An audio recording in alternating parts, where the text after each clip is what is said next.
नमस्तेस्तु भगवन् विश्वेश्वराय महादेवाय त्र्यम्बकाय त्रिपुरान्तकाय त्रिकाग्निकालाय कालाग्निरुद्राय नीलकण्ठाय मृत्युञ्जयाय सर्वेश्वराय सदाशिवाय श्रीमान् महादेवाय नमः।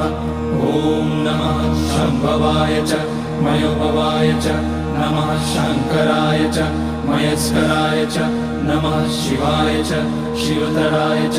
ॐ त्र्यम्बकं यजामहे सुगन्धिं पुष्टिवर्धनम् उर्वारुकमिव बन्धनान् मृत्योर्मुक्ष्यमामृतात्।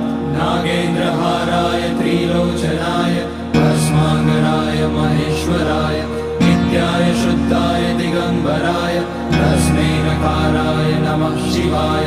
मन्दाकिनी सलिलचन्दन चर्चिताय नन्दीश्वर प्रमथनाथ महेश्वराय